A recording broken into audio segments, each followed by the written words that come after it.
Hello बच्चों, आज हम बात करेंगे मूविंग चार्जेस एंड मैग्नेटिज्म के एक नए लेक्चर की।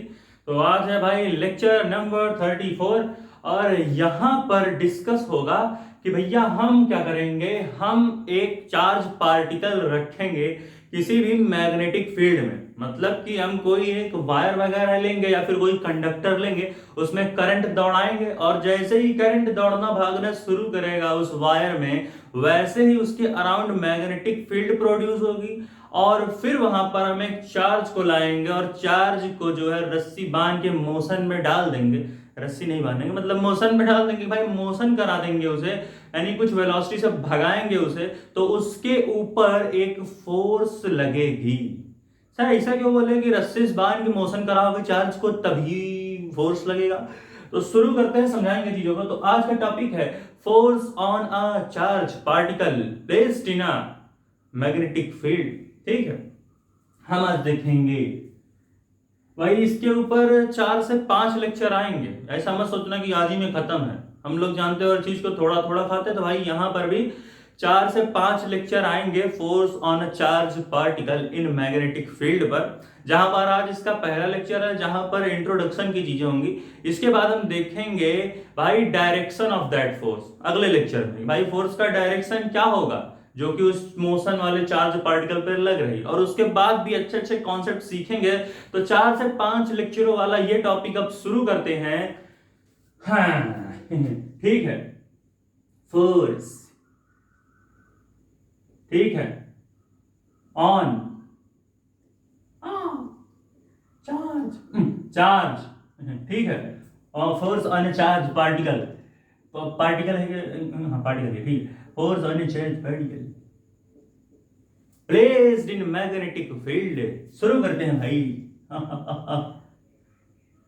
ये दिख रहे हैं चिड़िया की टांग जैसी राइटिंग दिख रही है क्या? Placed in magnetic field. भाई मैग्नेटिक फील्ड में लाओ तभी कहानी बनती है, अब ऐसे तो कहानी बनेगी नहीं। टंग टंग टंग। हाँ, अब हम ना कुछ जो पहला लेक्चर हम जब किए थे मूविंग चार्जेस और मैग्नेटिज्म का, वहां पे याद करो हम क्या लेते थे, हम एक वायर लेते थे और उस वायर में कुछ करंट भगाते थे। तो आओ वही वाला एग्जांपल लेते हैं प्यारे बच्चों ऐसे मान लेते हैं हमने क्या किया, हमने जो है एक वायर ले लिया और वायर में आई अमाउंट ऑफ करंट जो है दौड़ाया वगैरह, ठीक है। तो हमने जो है इसमें टिंग ऐसे आई करंट यहाँ टिंग ऐसे भागता हुआ जा रहा है वायर में, ठीक है, बढ़िया से बच्चों की तरह मस्त सबवे सर्फर खेलता हुआ ये करंट भागता हुआ दौड़ता हुआ जा रहा है वायर में। तो हमने पढ़ा था कि अगर कोई वायर या कोई कंडक्टर में आई अमाउंट ऑफ करंट भागता दौड़ता हुआ जा रहा है ऊपर या नीचे चाहे जिस डायरेक्शन में, तो उसके अराउंड मैग्नेटिक फील्ड क्रिएट होगी। और उस मैग्नेटिक फील्ड का डायरेक्शन कैसे निकालते थे, हम अपने राइट हैंड को उठाते थे, ये हुआ हमारा राइट हैंड। अब राइट हैंड के थंब को करंट के डायरेक्शन में ले जाते थे। अब भाई बोर्ड पर ये वायर ऐसा दिख रहा सांप की तरह, करंट ऐसे जा रहा, लेकिन रियलिटी में क्या है भाई, रियलिटी में ये प्लेन ऐसा है और हमारा जो है करंट कैसा है, सॉरी हाँ ऐसा होता है, हाँ मतलब रियलिटी में क्या है, प्लेन ऐसा है, फिर मान सकते हो इसी तरीके से, लेकिन करंट हमारा क्या है बाहर की तरफ है। भाई इसमें ऐसा दिख रहा है, बाकी भाई 2D बोर्ड तो है नहीं, नहीं दिखा भी सकते थे, इसमें करंट ऐसा दिख रहा, रियलिटी में क्या है करंट जो हम कह सकते हैं हमारा कुछ इस तरीके से है, ठीक है, इस तरीके से होगा करंट ऐसा होगा। 2D बोर्ड हो जाए भाई, करंट तो हमारा ऐसे ऊपर की तरफ, ठीक है। तो अगर हम इस पॉइंट पर देखें, प्लेन में हटा पता नहीं कहाँ कॉन्सेप्ट चले जाते हैं, हाँ करंट हमारा कैसे जा रहा है, ऐसे जा रहा है। तो हम देखो अपने राइट हैंड के थंब को करंट के डायरेक्शन में ले जाते थे, तो करंट ऐसा है ऊपर की तरफ ऐसे ले गए। अब मैग्नेटिक फील्ड ऐसे इस पॉइंट पर क्या आ रहा है, अगर हम ध्यान से देखें तो हमारा जो मैग्नेटिक फील्ड कैसा आ रहा अंदर की तरफ, इस पॉइंट पर देखना मैग्नेटिक फील्ड, यहां पर कैसे मैग्नेटिक फील्ड है, करंट ऐसे है, थंब को करंट के डायरेक्शन में टिंग, अब पाम को करंट के टिंग टिंग, इस पॉइंट पर कहां जा रहा मैग्नेटिक फील्ड अंदर की तरफ, तो इस अंदर की तरफ, इतना अंदर भाई पाम फाड़ देंगे, ठीक है। तो भाई हम जब इस पॉइंट पर मैग्नेटिक फील्ड इनवर्स है, तो यहां बिंदी नहीं होगा, जब भी मैग्नेटिक फील्ड अंदर की तरफ आए उस पॉइंट पर, जिस पॉइंट पर हमें मैग्नेटिक फील्ड चाहिए, तो भाई हम उसे कैसे बनाते हैं, बीच में क्रॉस ऊपर गोला, ठीक है, ऐसे ये करंट और ये खिचक, ऐसे पी पॉइंट पर अंदर की तरफ, मान लो पी पॉइंट है, ठीक। अब अगर हमें इस पॉइंट पर चाहिए होगा तो हम कैसे करेंगे, करंट हमारा क्या होगा, करंट ऊपर की तरफ जाएगा, ऐसे करंट हमारा कैसे जाएगा, करंट हमारा टें ऊपर की तरफ जाएगा, ठीक है। और इस पॉइंट पर कैसे, इस पॉइंट पर ऐसे पलट कैसे, टिंग उस तरफ, मतलब current out, magnetic field outwards, ये करंट अब इस पॉइंट पर हमें चाहिए तो ऐसे बाहर की तरफ जाता हुआ जा रहा है, ठीक है, समझ रहे हो। तो इस पॉइंट पर करंट कैसा जा रहा है, बाहर की तरफ। यानी अगर यहां पर भी हम कोई पी पॉइंट मान लें, फिर क्यू पॉइंट मान लें, तो मेरे भाई यहां पर जो हमारा मैग्नेटिक फील्ड है वो कैसा जा रहा है, वो मैग्नेटिक फील्ड बाहर की तरफ, यानी इस तरफ अंदर की तरफ, उस तरफ बाहर की तरफ मैग्नेटिक फील्ड जा रहा है। क्यों बता रहे हो ये सब, बता इसलिए रहा है मेरे भाई, देखो कि भैया मैग्नेटिक फील्ड, अगर कोई करंट कैरिंग कंडक्टर या वायर है तो उसकी वजह से कुछ मैग्नेटिक फील्ड प्रोड्यूस होगी। अब जब मैग्नेटिक फील्ड हर तरफ क्रिएट हो गई तो वहां पर हम क्या किए, हमने की खुराफाती, बोले भाई एक काम करते हैं यार, बहुत हो गया मूविंग चार्जेस मैग्नेटिज्म, नाम इसका मूविंग चार्जेस एंड मैग्नेटिज्म है, चार्ज की बात ही नहीं आई 33-34 लेक्चर तक, क्या नाइंसाफी है। तो हमने कहा मेरे भाई एक काम करो, यहां पर एक क्यू चार्ज रखो और इस क्यू चार्ज को मेरे भाई रेस्ट में रख दो, मस्त एकदम खा पी के सो रहा है ये चार्ज, यहाँ पे कुछ ना मोशन कर रहा, मस्त एकदम खा पी के बढ़िया सो रहा है। हम बोले यार बेटा चार्ज आलसी आदमी, थोड़ा मोशन मोशन कर ले, क्या कर रहा है यहाँ बैठे बैठे, इसको बोले हम। तो हमसे कहा यार देखो हमारे बस की नहीं है, मोटे हैं, खा पी के पड़े हैं, तो मस्त एकदम पड़ा, तुम कहा ठीक है, मोशन ना करोगे तो यार फोर्स भी नहीं लगेगी, फोर्स नहीं लगेगी तो तुम्हारी वैल्यू, मतलब क्या होगा, सक्सेस तो पाओगे नहीं, बैठे रहो इसे, तो ये बैठे हैं, इनके ऊपर कोई फोर्स ना लगी मेरे भाई, इनके ऊपर कोई फोर्स नहीं लगी।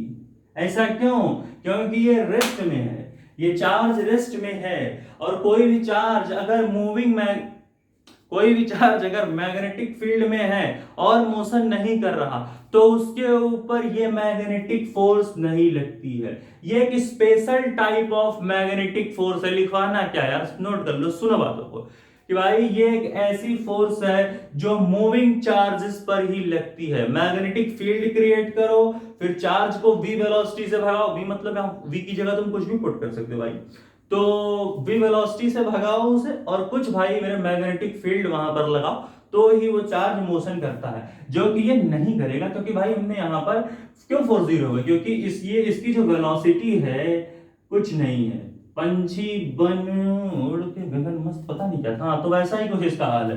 भैया फिर हमने कहा दूसरा केस लेते हैं, दूसरे केस में जैसे ही हमारे, हमने कहा यार आई करंट भगाते हैं, अब फिर देखा यहां पर एक मैग्नेटिक फील्ड अंदर की तरफ, यहां पर एक मैग्नेटिक फील्ड बाहर की तरफ, बाहर की तरफ ठीक है। तो ये थोड़ा चिपका हुआ लाइन खींच दे बेटे, हाँ ऐसे, हाँ अब ठीक है। अब भाई मेरे, अब यहां पे हम क्या करेंगे, फिर से भाई यहां पर फिर हम एक चार्ज ला, ए बढ़िया, इसको कहा यार मस्त खाओ पियो नहीं तुम, ठीक है, तुम मस्त खाओ पियो ना यार, मोशन वोशन करो, कुछ वेलोसिटी वेलोसिटी मारो, लंबे पतले बनो। तो बोला ठीक है यार पतले हो जाते हैं। तो ये क्या किया भैया, इसको हमने v वेलोसिटी से दौड़ा दिया ऐसे, और जैसे ही हमने चार्ज को v वेलोसिटी से भगाया वैसे ही भैया इसके ऊपर लग गई मैग्नेटिक फोर्स, जिसे हम बोलते हैं एफएम। एफएम रेडियो, एफएम नहीं भाई, तुम लोग एफएम रेडियो में ही चल रहे हो, यहाँ देखो फिजिक्स है भाई मेरे ये। तो इसके ऊपर क्या लगेगी, इसके ऊपर लगेगी एक मैग्नेटिक फोर्स जिसको हम बोलते हैं एफएम। यानी क्या समझे, ये मैग्नेटिक फोर्स एक स्पेशल टाइप की फोर्स होती है जो तभी चार्ज पर लगती है जब चार्ज मैग्नेटिक फील्ड में प्रेजेंट हो, जब चार्ज v वेलोसिटी से मोशन कर रहा हो, ये फोर्स तभी लगेगी। अगर चार्ज रेस्ट में आया तो ये फोर्स नहीं लगेगी। फिर मेरे भाई हम लोगों ने पाया कि जो मैग्नेटिक फोर्स होता है इसका कुछ फॉर्मूला भी होता है, जिसे हमने देखा कि जो भी चार्ज है उसको लिखो, फिर उसका मल्टीप्लाई कर दो वेलोसिटी और मैग्नेटिक फील्ड के क्रॉस प्रोडक्ट से। हाँ, तो हमने क्या पढ़ा कि भैया वेलोसिटी और मैग्नेटिक फील्ड का क्रॉस प्रोडक्ट लो और उसको चार्ज से मल्टीप्लाई करें और स्वाद अनुसार नमक मिला हटा। हाँ, तो इस तरीके से हम क्या देखते हैं, Q into v cross b हो जाता है। अब इसके बाद एक नई कहानी बनेगी और वो कहानी ये बनेगी जैसे कि हम पढ़ते थे, अगर दो वेक्टर्स हैं, जैसे मान लेते हैं मेरे भाई वेक्टर ए और वेक्टर बी, तो भाई अगर इन दोनों का क्रॉस प्रोडक्ट लेते हैं, मतलब vector a cross vector b, तो क्या वैल्यू आती है, a b sine theta, a b sine theta. तो वैसे ही हम यहां पर करेंगे, जैसे भैया यहां पे दिया है v क्रॉस b, तो v क्रॉस b को हम लिख सकते हैं v b साइन थीटा, यानी ओवरऑल वैल्यू आ जाएगी q v साइन थीटा। तो भाई यहां पर हम क्या देख सकते हैं, हमारी जो वैल्यू आई पूरी वो कितनी आ गई, जो पूरी वैल्यू हमारी आई वो आ गई क्यू वी साइन थीटा। बहुत तो नहीं है मेरे भाई, चलो हाँ, क्यू वी साइन थीटा। तो हमारी जो मैग्नेटिक फील्ड है वो कितनी आ गई, हमारी मैग्नेटिक फील्ड आ गई q v v sine theta. यार ये चिड़िया बढ़िया चिल्लाती रहती था, गुस्सा आता है ना, मन करता डंडा लेके मारो चिड़िया को। चलो हाँ, तो यहाँ क्या हो जाएगा, तो ये क्या हो गया, हाँ एफ एम क्या होता है भाई, q v b sine theta. जहां पर क्यू हमारा चार्ज है, मतलब जो चार्ज मोशन कर रहा वो चार्ज, वी क्या है, वी मेरे भाई वेलोसिटी है, मतलब किस वेलोसिटी से मोशन कर रहा चार्ज, और बी हमारा क्या है, बी हमारा वो मैग्नेटिक फील्ड है जिस लिखाऊंगा नहीं, समझ मुंह से जो बोल रहा है उसे लिखो अच्छे से। कितना आदमी लिखेगा यहाँ पे, हाँ सब नोट करने वाले, ये जो बोल रहा हूं उसे लिखते जाओ। क्यू क्या है, क्यू भाई हमारा चार्ज है, और v क्या है, v वो वेलोसिटी है जिस वेलोसिटी से हमारा चार्ज मोशन कर रहा, और b क्या है, b हमारी वो मैग्नेटिक फील्ड है जिस मैग्नेटिक फील्ड में हमारा चार्ज प्रेजेंट है। और साइन थीटा क्या भाई, साइन थीटा, साइन थीटा तो ठीक है, साइन थीटा का साइन हो गया, लेकिन थीटा क्या भाई, थीटा हमारा जो है एंगल है किसके बीच का, वेलोसिटी और मैग्नेटिक फील्ड का। जिसे हमारा देखो v क्रॉस b था, जैसे मेरे भाई अगर vector a cross vector b पढ़ते हैं तो वहां ए बी साइन थीटा आती है वैल्यू, और जहां पर थीटा क्या होता है, वेक्टर ए और वेक्टर बी के बीच का एंगल। तो वैसे ही अगर भाई v क्रॉस बी है, vector v cross vector b, तो वी बी साइन थीटा हो जाएगा। ये वी बी देखो लिखा है भाई, वी बी साइन थीटा, और यहां पर थीटा क्या होगा, v और b के बीच का एंगल। थीटा क्या है, थीटा हमारा है v एंड b के बीच का एंगल। क्या है, ये है एंगल, ठीक है, ये हमारा है एंगल बिटवीन, ठीक है, इसको हम बोल सकते हैं angle between vector v and vector b। Vector v और वेक्टर b के बीच का मेरे भाई ये एंगल है। तो जैसे मान लेते हैं, अगर हम कुछ ये हमारा क्या है, मान लेते हैं ये v वेलोसिटी है, ये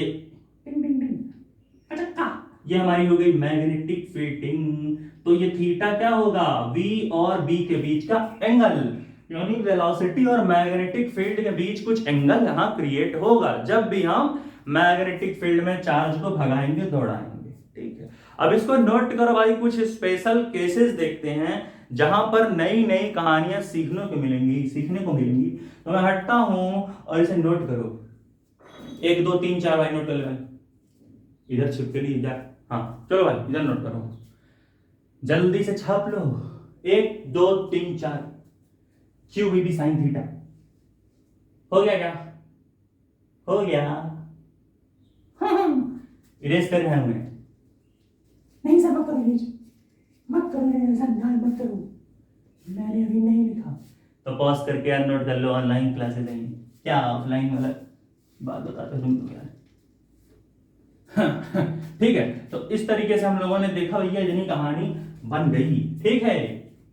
हमारा ओवरऑल फॉर्मूला क्या आया, हमारा ओवरऑल जो फॉर्मूला आया मैग्नेटिक फोर्स का वो क्या आया, वो आया Q into v cross b. हमारा फॉर्मूला आया Q into v cross b, जो कि again equal to Q into v b sine theta, ठीक है। और जहां पर थीटा वी और बी के बीच का एंगल। अब भाई कुछ स्पेशल केसेस, कुछ अगर भैया वेलोसिटी और मैग्नेटिक फील्ड, अगर भाई वेलोसिटी और मैग्नेटिक फील्ड के बीच का एंगल 0 डिग्री आ जाए तो क्या होगा, मान लेते हैं हमारा जो चार्ज है वी बी साइन वेलोसिटी और मैंने क्या बोला, हाँ वेलोसिटी और मैग्नेटिक फील्ड के बीच का, जैसे मान लेते हैं हमारा ये चार्ज है, ठीक है, ये इस मैग्नेटिक फील्ड में प्रेजेंट है।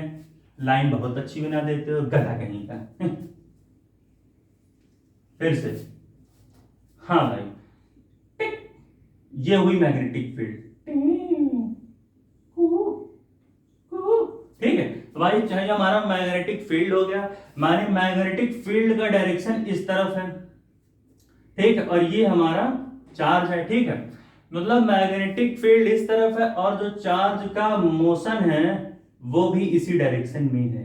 मतलब जिस डायरेक्शन में मैग्नेटिक फील्ड है उसी डायरेक्शन में अगर चार्ज की वेलोसिटी भी हो, मतलब जब हमारा वेलोसिटी भी इसी डायरेक्शन में हो और मैग्नेटिक फील्ड भी इसी डायरेक्शन में हो, यानी दोनों के बीच का एंगल कितना हो गया, 0 डिग्री, खत्म बात। यानी जब भी हमारा वेलोसिटी और मैग्नेटिक फील्ड के बीच का एंगल, ठीक है, जब भी हमारा जो थीटा है क्या है वो 0 डिग्री, ठीक है, किसके बीच, between magnetic field and velocity, ठीक है, इसको हम कैसे देख सकते हैं, between magnetic field and velocity, मतलब जब भी हमारे मैग्नेटिक फील्ड और वेलोसिटी के बीच का एंगल हो जाए 0 डिग्री, तो समझ जाओ मेरे भाई वहां पर मैग्नेटिक फोर्स भी हो जाएगा 0।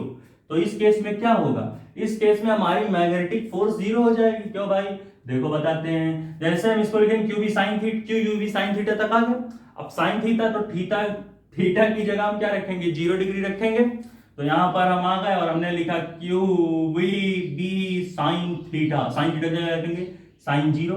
भाई साइन 0 का वैल्यू क्या होता है, 0, तो ओवरऑल वैल्यू क्या जाएगी, 0 into q, q v b क्या हो जाएगा, 0, यानी ये हो जाएगा 0। भाई साइन 0 का वैल्यू 0, अब 0 इंटू क्यू वी बी करोगे तो 0 ही आएगा। यानी कि ये केस हमने देख लिया कि भाई चार्ज ऐसे मैग्नेटिक फील्ड टू चिट्टी ऐसे दोनों सेम डायरेक्शन में, तो वहां पर जो मैग्नेटिक फोर्स आती है वो मेरे भाई 0 आती है, 0 आती है। कब, जब वेलोसिटी और मैग्नेटिक फील्ड के बीच का एंगल हो जाए 0 डिग्री। एक दूसरा केस, दूसरे केस में हम क्या देखेंगे, दूसरे केस में हम देखेंगे कि मान लेते हैं कि हमारे पास कोई मैग्नेटिक फील्ड है, ठीक है, मान लेते हैं हमारे पास कोई मैग्नेटिक फील्ड लाइंस दी गई हैं, ठीक है, यहां पर आते हैं, हाँ ये देखो आज हमारे पास दी गई मैग्नेटिक फील्ड कुछ इस तरीके से, ये हुई हमारी मैग्नेटिक फील्ड। मतलब हमको क्या है, हमको दी गई मैग्नेटिक फील्ड जो इस डायरेक्शन में आ रही, और जो हमारा चार्ज की वेलोसिटी है, जो हमारे चार्ज की वेलोसिटी है वो इस तरफ है कुछ। मतलब क्या, मतलब एंटी पैरेलल, मतलब एंगल क्या होता है एंटी पैरेलल में, 180 डिग्री, 180 डिग्री। मतलब मैग्नेटिक फील्ड लाइंस तो ऐसे आ रही, लेकिन चार्ज ऐसे आ रही, ऐसे, ठीक है, लेकिन जो चार्ज है उसका मोशन ऐसे हो रहा, टेंग टेंग, मतलब दोनों अपोजिट डायरेक्शन में, यानी एंटी पैरेलल। यानी यहां पर क्या है, यहां पर हमारा जो चार्ज की वेलोसिटी है, जो हमारे चार्ज की वेलोसिटी है v एंड b, जो चार्ज की वेलोसिटी है वो ऐसे, और जो मैग्नेटिक फील्ड, जिस मैग्नेटिक फील्ड में चार्ज है वो मैग्नेटिक फील्ड ऐसे। यानी जब हमारे वेलोसिटी और मैग्नेटिक फील्ड एंटी पैरेलल हो जाए, यानी दोनों के बीच का एंगल 180 डिग्री हो जाए, एंटी पैरेलल है भैया, ये क्या है, ये एंटी पैरेलल, एंटी पैरेलल। जैसे ये एंटी पैरेलल होगा, ठीक है, जैसे ही हमारे वेलोसिटी और मैग्नेटिक फील्ड क्या हो जाए, एंटी पैरेलल हो जाए, तो समझ जाना भाई एंगल क्या है, एंगल हमारा मतलब एक तरीके से कह सकते हो 180 डिग्री होगा। और जैसे ही हमारा एंगल 180 डिग्री होगा तो समझ जाना कि वहां पर क्या होगा, फिर से भाई वही कहानी होगी, force in medium, force magnetic force क्या हो जाएगा, q v b sine theta की जगह साइन 180। अब भाई फिर से साइन 180 की वैल्यू क्या होती है, 0 होती है, तो यहां पर और वैल्यू क्या हो जाएगी, q v b 0 is equal to 0। यानी मेरे भाई दो केसेस आते हैं, वो दो केसेस ये हैं कि मैग्नेटिक फील्ड और वेलोसिटी के बीच का एंगल अगर 180 हुआ, यानी कि एंटी पैरेलल अगर हो गए वेलोसिटी और मैग्नेटिक फील्ड, वहां पर मैग्नेटिक फोर्स जीरो। और भाई दूसरा केस, अगर वेलोसिटी ऑफ चार्ज और मैग्नेटिक फील्ड दोनों के बीच का एंगल 0 डिग्री हुआ, समझ रहे हो, मतलब दोनों के बीच का एंगल अगर हमारा 0 डिग्री हो जाए, समझ रहे हो, तो उसे हम क्या बोलेंगे, उसे हम बोलेंगे भैया यहां पर भी मैग्नेटिक फील्ड 0 होगी, सॉरी मैग्नेटिक फोर्स। तो इसको नोट करो, इसे इरेज करें, 2-3 और केस देखते हैं, लेक्चर को खत्म करेंगे और इसके बाद 3 से 4 लेक्चर और लाया जाएगा। तो नोट करो भाई, मैं हटा हूं, 1 2 3 4 छाप लो अच्छे से। हो गया क्या, हो गया, पॉज करके नोट करो यार। चलो इरेज करते हैं, हो गया, चलो इरेज करने जा रहा हूं मैं। मत करो सर इरेज, मत करो सर इरेज। इरेज क्या यार, इरेज तो कर ही सकते हो यार, छाप लिया करो ना, पॉज वॉज करके बढ़िया से, रोक के लिखा करो सब। चलो भाई कुछ और देख लेते हैं। फॉर्मूला हमारा क्या था, उसको लिख लेते थे, वही आज हमारा मेन है। तो एफ एम हमारा क्या आया था, q v b sine theta, ठीक, यही आया था। हाँ, तो और भी कुछ केसेस देख लेते हैं। क्या, अगर भाई चार्ज की वैल्यू 0 रख देंगे तो भी हमारा मतलब कि, हाँ पहले लिख लेते हैं, if charge is in rest, कि मतलब मेरे भाई अगर हमारा चार्ज रेस्ट में हुआ, अगर हमारा चार्ज रेस्ट में हुआ, तो हमने क्या पढ़ा था, there will be no magnetic force, क्या इंग्लिश हार्ट, तो हाँ अगर हमारा चार्ज रेस्ट में है, यानी कि जो हमारा Q है उसकी वेलोसिटी अगर हमारी 0 है, मतलब अगर चार्ज 0 वेलोसिटी से भाग रहा है, अगर हमारा चार्ज मतलब कि रेस्ट में है, तो वहां पर कोई भी मैग्नेटिक फोर्स नहीं होगी। इस केस में हमारी मैग्नेटिक फोर्स क्या होगी, 0 होगी। ऐसे केस में मैग्नेटिक फोर्स नहीं लगेगी, हमारा चार्ज मोशन में होगा, तभी हमारे पास मैग्नेटिक फील्ड हो सकती है। और अगर यहां पर इफ देयर इज 0 चार्ज, मतलब अगर कोई चार्ज नहीं है, तो वहां पर भी मैग्नेटिक फील्ड नहीं होगी, मैग्नेटिक फोर्स नहीं होगी। मतलब if there is no charge, अगर चार्ज नहीं है, अगर चार्ज नहीं है, तो वहां पर भी मैग्नेटिक फोर्स क्या होगी, 0 होगी, कोई मैग्नेटिक फोर्स नहीं, चार्ज ही 0 है भाई, समझ रहे हो, चार्ज 0 तो कोई भी फोर्स नहीं। और तीसरा ऐसे भी लिख सकते हो कि अगर वेलोसिटी, अगर चार्ज की वेलोसिटी 0 है, वेलोसिटी ऑफ चार्ज इज 0, समझ रहे हो, अगर चार्ज की वेलोसिटी अगर हमारी क्या हो, 0 हो गई, तो समझ जाना भाई वेलोसिटी ऑफ चार्ज अगर 0 है, तो समझ जाना वहां पर भी कोई मैग्नेटिक फील्ड नहीं होगी। और 2 केसेस तो बताए हैं कि अगर V और B के बीच का एंगल 0 डिग्री, B और B के बीच का एंगल 180 डिग्री, वो दोनों केसेस भी दिखाए। ये भी देख ले भाई, चार्ज रेस्ट में है तो कोई फोर्स नहीं, चार्ज अगर नहीं है वहां पर तो कोई फोर्स नहीं, वेलोसिटी अगर चार्ज की 0 है तो कोई फोर्स नहीं। और अगर वेलोसिटी, यही बताया तो अभी पिछले 2 केस, वेलोसिटी और मैग्नेटिक फील्ड एंटी पैरेलल ना हो, वेलोसिटी और मैग्नेटिक फील्ड के बीच का एंगल 0 ना हो। इसे नोट करो, मैं हटाऊं 1 2 3 4, पॉज करो भाई, नोट करो फटाक से, नोट कर लिया क्या, चलो भाई नोट कर लिया, जाओ नोट कर लिया भाई। यहां पर इस लेक्चर को खत्म करते हैं, और अब इसके बाद हम इसी के ऊपर एक नया लेक्चर लाएंगे। अभी भी force on a charge particle placed in magnetic field पर, force on charge particle placed in magnetic field पर 4 से 5 लेक्चर और आएंगे, टेंशन ना लो, डायरेक्शन वगैरह की कहानी और भी कई सारी। तब तक के लिए भाई पढ़ाई करते रहें, ऑल द वेरी बेस्ट। अगला लेक्चर हम जल्द